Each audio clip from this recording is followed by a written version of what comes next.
নমস্কার বন্ধুরা, পূজা পার্থ ক্রিয়েশন চ্যানেলে নতুন একটা ভিডিওতে সবাইকে অনেক ওয়েলকাম ও ভালোবাসা। আশা করছি সবাই ভালো আছেন, সুস্থ আছেন। আমরা বেশ ভালো আছি, সুস্থ আছি। তো অন্য দিনের মতো আজকেও একটা রেসিপির ভিডিও নিয়ে তোমাদের কাছে হাজির হয়েছি। রেসিপির ভিডিওটা হলো বেগুন ভর্তা। তো আমি যেভাবে বেগুন ভর্তাটা বানিয়েছি তাই ভাবলাম তোমাদের কাছে একটু আমি শেয়ার করি। তো সেই জন্যই আজকে এই ভিডিওটা করা। অনেকে অনেক রকমভাবে কিন্তু বেগুন ভর্তা করছে। তো আমি আমার মতো করে বেগুন ভর্তাটা একটু অন্য রকমভাবে চেষ্টা করলাম, সেটাই আজকে তোমাদের কাছে শেয়ার করলাম। তো চলো তোমরা ভিডিওটা দেখতে থাকো। তো বন্ধুরা, এখানে দেখো আমি দুটো বেগুন নিয়েছি। তো অনেকে আবার বেগুনের ডাঁটগুলো কিন্তু কেটে দেয়, আমি কিন্তু ডাঁটগুলো কাটিনি, এইভাবেই কিন্তু পুড়িয়ে নেব। আর দেখতে হবে বেগুনের গায়ে যেন কোনো ছিদ্র না থাকে, তাহলে কিন্তু ভেতরে পোকা থাকতে পারে। তো দেখো এখানে আমি নিয়েছি রসুন কুচি, পেঁয়াজ কুচি আর লঙ্কা কুচি। তো এই দিয়ে আজকে আমি বেগুন ভর্তাটা বানাবো। তো দেখো গ্যাসটা আমি জ্বালিয়ে নিয়েছি, আর গ্যাসের ওপরে আমরা যে রুটি বানাই, রুটি সেঁকি, তো সেই সেঁকা দিয়েই কিন্তু আজকে আমি এখানে বেগুনটা পুড়িয়ে নেব। তো দেখো বেগুনটা এক পাশ পুড়ে গিয়েছে, এবারে অন্য পাশটা আমি উল্টে এখন পুড়িয়ে নেব। তো চলো তোমরা দেখতে থাকো আমি কিভাবে বেগুন ভর্তাটা বানাচ্ছি। পুরোটাই কিন্তু তোমরা দেখবে, কেউ স্কিপ করে দেখবে না। খুব ছোট্ট একটা ভিডিও আমি দিয়েছি, যদি ভালো লাগে একটা লাইক করে দেখা তোমরা শুরু করে দিও। আর যারা নতুন বন্ধু আসছো সবাইকে বলছি পাশে থাকা বেল বাটনটা প্রেস করে দিও, তাহলে আমি যখনই কোনো ভিডিও আপলোড করব তোমাদের কাছে পৌঁছে যাবে। সবাই পাশে থেকো, আমিও সবসময় সবার পাশে আছি। তো দেখো বন্ধুরা, কথা বলতে বলতে দুটো বেগুনই কিন্তু পোড়া হয়ে গিয়েছে। তো এখন আমি দেখো গরম অবস্থায় কিন্তু বেগুনটার খোসাগুলো ছাড়িয়ে নিতে হবে, ঠান্ডা হলে কিন্তু ছাড়ানো হবে না। তো বেগুনের খোসাগুলো দেখো আমি ছাড়িয়ে নিয়েছি, আর একটা কাঁটা চামচ দিয়ে আমি এইভাবে মেখে নিয়েছি। তো দেখো পুরোটাই মাখা হয়ে গিয়েছে। যেহেতু গরম অবস্থায় হাত দিয়ে মাখা হবে না, তাই আমি চামচটা ব্যবহার করেছি।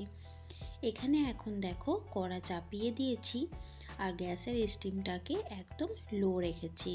তো তেল দেওয়ার পর আমি এটা কিন্তু পুরোটাই সর্ষের তেলে করব। অনেকে আবার কিন্তু সাদা তেলও ব্যবহার করে, তো আমি সাদা তেল বাদ দিয়ে আমি সর্ষের তেলটাই ব্যবহার করেছি। তো এখানে দেখো আমি প্রথমেই কেটে রাখা রসুনগুলো দিয়ে দিয়েছি। এরপর আমি কাঁচা লঙ্কাগুলো কেটে রেখেছিলাম, কাঁচা লঙ্কাগুলো আমি দিয়ে দিয়েছি। যখন একটু মতো ভাজা হয়ে যাবে, কেটে রাখা আমি যে পেঁয়াজটা রেখেছি সেই পেঁয়াজটাও আমি দিয়ে দিয়েছি। একটু ভালোভাবে এটাকে ফ্রাই করে নিতে হবে।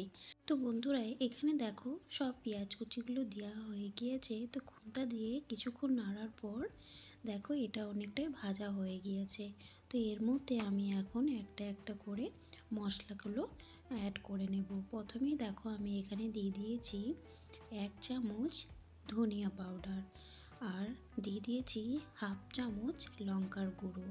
যেহেতু বেশি লঙ্কা দিলে ঝাল হয়ে যাবে, যেহেতু এখানে আমি কাঁচা লঙ্কা দিয়েছি, তাই কিন্তু আমি হাফ চামচ দিয়েছি। আর এখানে কিছুটা পরিমাণে আমি এখানে হলুদ দিয়ে দিয়েছি, আর দিয়েছি পরিমাণ মতো লবণ। আর এখানে তার সঙ্গে আর একটা জিনিস অ্যাড করেছি, সেটা হচ্ছে আদা পেস্ট। এই আদা পেস্টটা দিলে কিন্তু বেগুন ভর্তার স্বাদ কিন্তু দ্বিগুণ বেড়ে যায়। তো আমিও কিন্তু জানতাম না, যত দেখছি ততই কিন্তু শিখছি। সত্যি এখানে আসার পর দেখতে থাকছি অনেক কিছুই, তাই আজকে ভাবলাম এই বেগুন ভর্তাটাই একটু বানিয়ে তোমাদের কাছে শেয়ার করি। তো দেখো এখানে যে বেগুন ভর্তাটা মাখানো হয়ে গিয়েছে, এটা আমি এখন কড়ার মধ্যে দিয়ে দেব।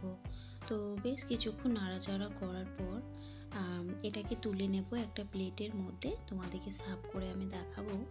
আর এর ওপরে যদি ধনেপাতা দেওয়া হয় ভীষণ সুন্দর লাগে।